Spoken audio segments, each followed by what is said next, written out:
Every year, 8 million tons of turkeys are raised through industrialized processes designed to meet the growing demand for turkey meat.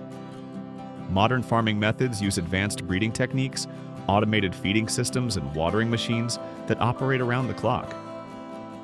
These innovations reduce the need for human involvement while maximizing efficiency and resource use. Curious about how farmers have achieved this? Let's explore the journey of turkey farming.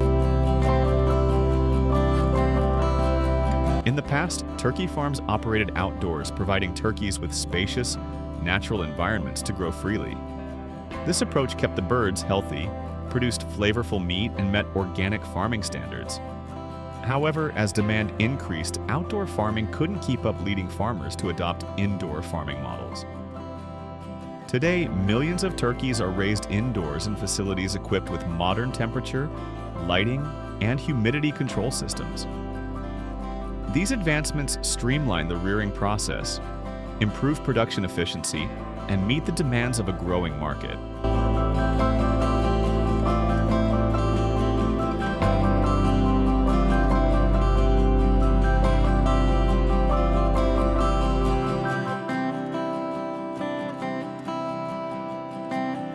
Artificial insemination is the most common method used to boost productivity in turkey farming.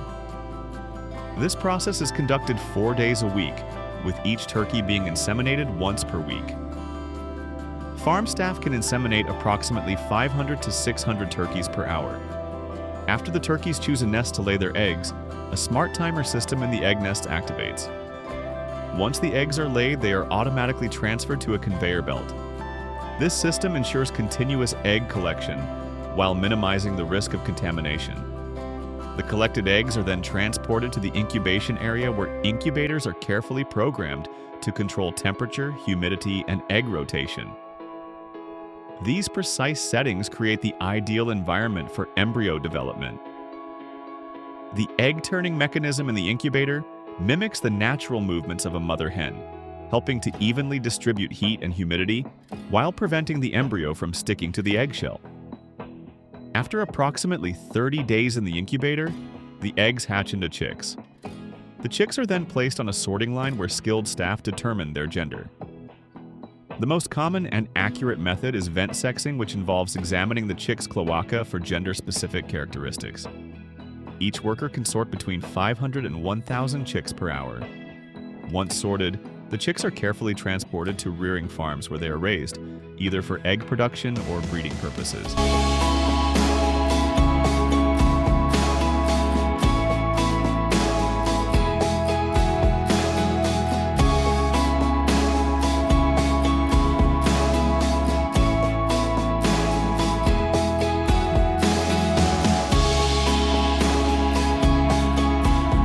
The chicks are fed using an automated feeding system that ensures they consistently receive the necessary nutrients in a continuous and uniform manner. Their feed is typically a pellet mix rich in protein, vitamins, and minerals to support healthy growth and development.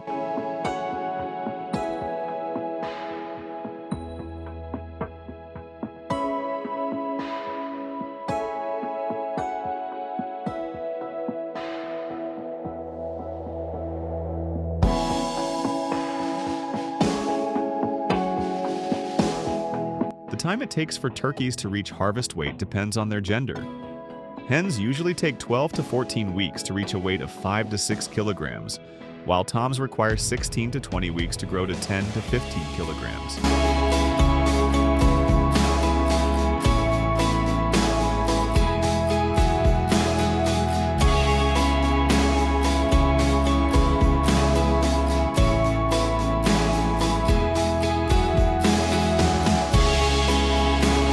Once the turkeys reach maturity, farmers use tractor trailers equipped with metal cages to transport them from the farm.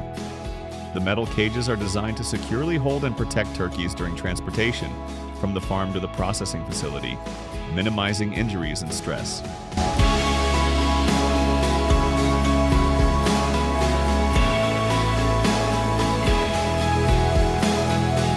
Each harvest typically involves 10,000 to 50,000 turkeys, with some farms handling up to 100,000 birds during peak seasons.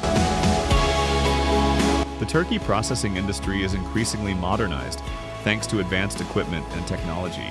Turkeys are hung by their legs on a conveyor belt and passed through hot water to loosen their feathers. Afterward, an automatic plucking machine efficiently removes the feathers.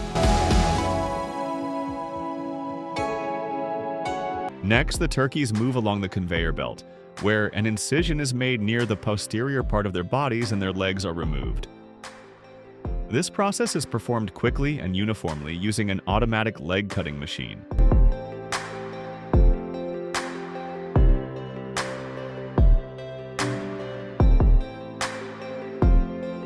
Poultry processing staff make an incision near the posterior part of the turkey's bodies, and the conveyor belt transports them to the evisceration area where their internal organs are removed.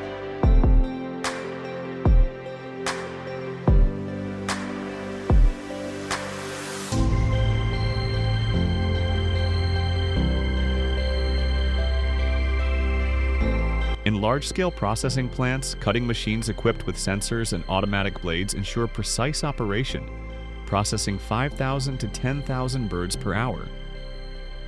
Parts such as the head, neck, and tail are removed in sequence, streamlining the process and maintaining cleanliness. Finally, skilled workers debone the meat to produce high-quality turkey meat that meets consumer demand. While various parts of the turkey are used for different purposes, the breast remains the most popular choice due to its tender and flavorful meat.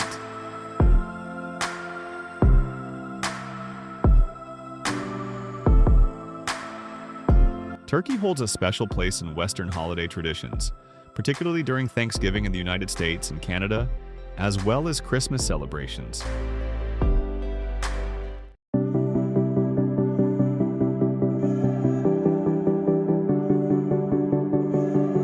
The banana industry generates over $1 billion annually, where thousands of hectares are dedicated to growing bananas for export around the globe, making bananas a staple in many people's diets. Bananas have their origins in South Asia, with records of the fruit dating back to the Middle Ages. The fruit as we know it today was introduced to the Canary Islands in the 15th century and later brought to the Americas in 1516.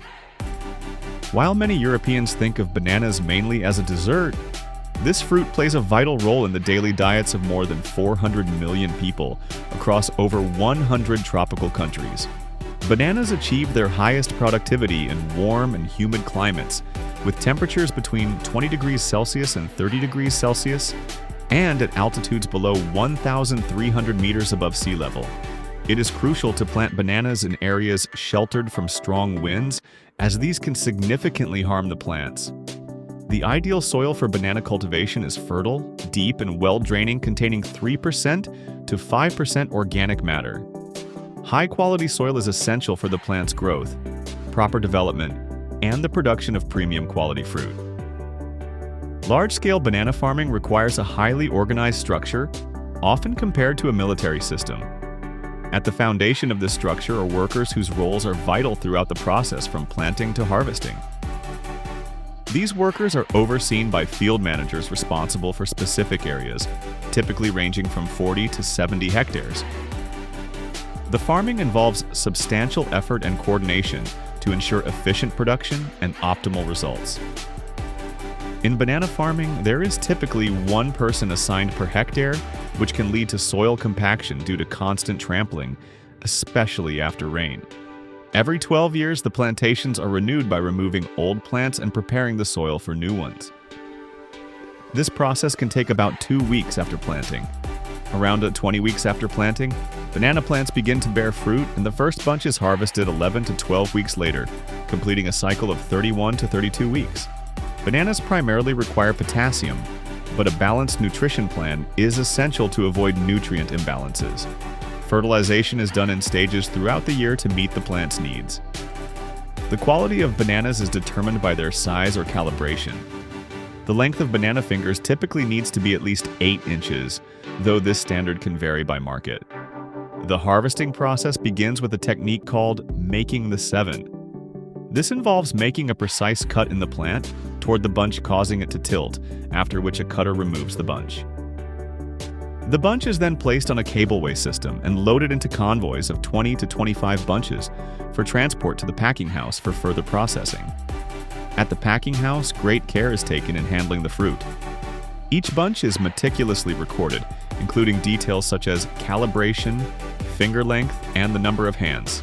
This detailed record-keeping is essential for tracking and verifying the quality and yield of the harvest. To ensure precise tracking, every banana bunch is weighed on an electronic scale upon arrival at the packing house, ensuring 100% of the harvested bunches are accurately registered. The next step involves carefully removing the protective covers from each bunch, with special attention to ensure the covers are always positioned face down to prevent loss and reduce the risk of damage during transport. The process then moves to deflowering, where the flowers are removed from the banana fingers. Polyethylene plastic covers or bags are used during the growing process. These covers are essential in safeguarding the fruit and maintaining its quality from the plantation to the packing house. The plastic covers used in banana cultivation act as a physical barrier, helping to maintain the quality of the bunches and prevent damage during growth. To ensure proper protection, 2 coverage cycles are carried out each week. This method provides effective defense against pests and environmental factors, ensuring the bunches develop and remain in optimal condition. After deflowering, the next step in the process is washing the bunches. Washing is essential to remove pests like cochineal, which can severely impact the marketability of the bananas. In international markets, the presence of cochineal can lead to the rejection of an entire container shipment. To avoid this, a dedicated worker washes each bunch thoroughly. Once washed, the bunches undergo a dismantling process. A tool called a spoon is used to carefully separate and classify the banana hands by size. Large hands are placed at one end of the tub, medium ones in the center, and small ones at the other end. After this initial selection, the hands move to a second pool where sanitation and final selection are performed using a curved tool to ensure the fruit meets quality standards. Identifying the age of the fruit is a crucial task in farm management. This involves monitoring the state and quantity of bunches in each lot. During bagging, a colored ribbon is tied around the bunch to indicate the week it was covered, allowing for precise tracking of the fruit's development. In some cases, marketers also use specially designed bags to further protect and label the bunches. To simplify inventory management and track the ripeness of bananas, pre-frames or spray paint are often used to mark bunches. This ensures accurate records of the fruit's development and ripeness.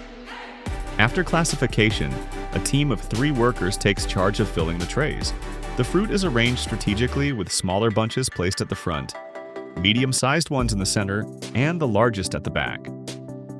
This arrangement streamlines the weighing process, which is essential for meeting buyer specifications and maintaining the product's quality.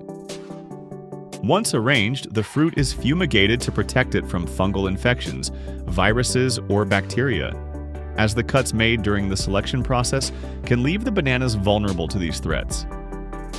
The next stage is packaging, where the bananas are placed into trays in 4 rows, sorted by size and shape.